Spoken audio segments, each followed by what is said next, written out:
Class 9th का जो 5th chapter है the snake and the mirror वो अभी अपन कर रहे थे. इसके अंदर 4th का जो सेकेंड पैरा है वो अपन अभी पढ़ना शुरू करेंगे. Page number 57. One feels tempted to look into a mirror when it is near one. I took a look. In those days, I was a great admirer of beauty and I believed in making myself look handsome. I was unmarried and I was a doctor. I felt I had to make my presence felt. I picked up the comb and ran it through my hair and adjusted the parting so that it looked straight and neat. Okay.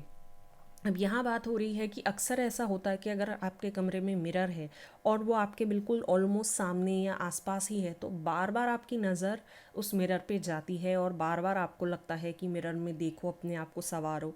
और generally लड़कियों का काम होता है, मगर उस वक्त वो जो था उसे भी मिरर देखना बहुत पसंद था.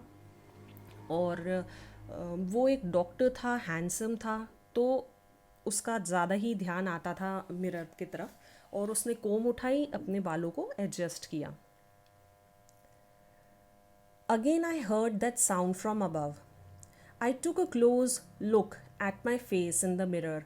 I made an important decision. I would shave daily and grow a thin mustache to look more handsome. I was after all a bachelor and a doctor. अब यहाँ पर उनको कुछ एक आवाज़ आ रही थी और क्योंकि वो बैचलर भी थे, डॉक्टर भी थे और उनको लग रहा था कि वो हैंडसम तो है मगर और ज़्यादा हैंडसम दिखने के लिए क्या करना है, तो उन्होंने कहा कि मैं एक मुस्टैश रखूँगा, पतली सी मुस्टैश. पहले ये पतली सी मुस्टैश रखने का फ़ैशन था, अब नहीं है, बट पहले ये सब चीज़ें बहुत चलती थी. Okay. I looked into the mirror and smiled. It was an attractive smile. I made another earth-shaking decision. I would always keep that attractive smile on my face. To look more handsome, I was after all a bachelor and a doctor. Two on top of it, again came that noise from above. और बस वो ये बार बार सोच रहे थे कि मैं कितना हैंडसम हूँ, स्माइल कितनी अच्छी है, सब बार बार ये सोच रहे थे, मिरर को देख रहे थे और बार बार ऊपर से कुछ आवाज़ें उनको आ रही थी. I got up, paced up and down the room. Then another lovely thought struck me. I would marry. I would get married to a woman doctor who had plenty of money and a good medical practice. She had to be fat for a valid reason. If I made some silly mistake and needed to run away, she should not be able to run after me and catch me. With such thoughts in my mind, I resumed my seat in the chair in front of the table. There were no more sounds from above. Suddenly, there came a dull thud as if a rubber tube had fallen to the. Okay. अब यहाँ पर ये room में चल रहे थे, उनको फिर अचानक एक थॉट आया कि इनको शादी कर लेना चाहिए. इनकी जो वाइफ होंगी वो एक डॉक्टर होंगी जिनके पास बहुत पैसे होंगे, मेडिकल डिग्री होगी और उनको फ़ैट होना बहुत ज़रूरी है. अब इनने रीज़न बताया कि फ़ैट होना क्यों ज़रूरी है, क्योंकि जब भी वो गुस्सा होके अगर वाइफ भागेंगी तो वो नहीं भाग पाएंगी क्योंकि वो हेल्दी होंगी और ये आराम से भाग जाएंगे जब भी इन्हें भागना होगा. और फिर ये अपनी चेयर पे बैठ गए और वहाँ अचानक से इनको फिर से एक आवाज़ आई और वो आवाज़ ऐसी थी जैसे एक रबर ट्यूब होती है जो आपकी जनरली साइकिल्स में होती है, ऐसी कोई ट्यूब एकदम से गिरी है, ऐसी कुछ आवाज़ आई उनको. Ground. Surely nothing to worry about. Even so, I thought I would turn around and take a look. No sooner had I turned than a fat snake wriggled over the back of the chair and landed on my shoulder. The snake's landing on me and my turning were simultaneous. Okay. अब यहाँ पर बात ये आती है कि जैसे ही इन्होंने अपना बैठ के उठे थे जैसे ही, और इनको जैसे ही लगा कि कुछ आवाज़ आई है, देख लेते हैं. अक्सर ऐसा होता है कि लोग सोचते हैं कि चलो ठीक है, कुछ आवाज़ आई है, भले हम इतनी जल्दी ना देखें मगर देख ही लेते हैं. जैसे ही इनने देखा तो इनको पता चला कि ऊपर से एक स्नेक आया है इनकी चेयर पे और इनके शोल्डर पे बैठा हुआ है. और जैसे ही इनने भी टर्न किया और स्नेक ने भी लैंड किया, दोनों ने एक ही साथ दोनों बिल्कुल साइमल्टेनियसली हुए. I didn't jump, I didn't tremble, I didn't cry out. There was no time to do any such thing. The snake slithered along my shoulder and coiled around my left arm above the elbow. The hood was spread out and its head was hardly 3 or 4 inches from my face.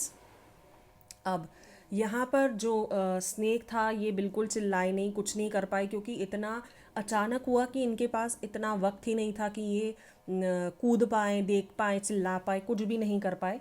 और उसी वक्त वो snake shoulder पे से होते हुए थोड़ा नीचे आया और जो आर्म होता है, जो एल्बो के ऊपर वाला जो एरिया होता है, वहाँ पर उस स्नेक ने कॉइल कर लिया अपने आप को.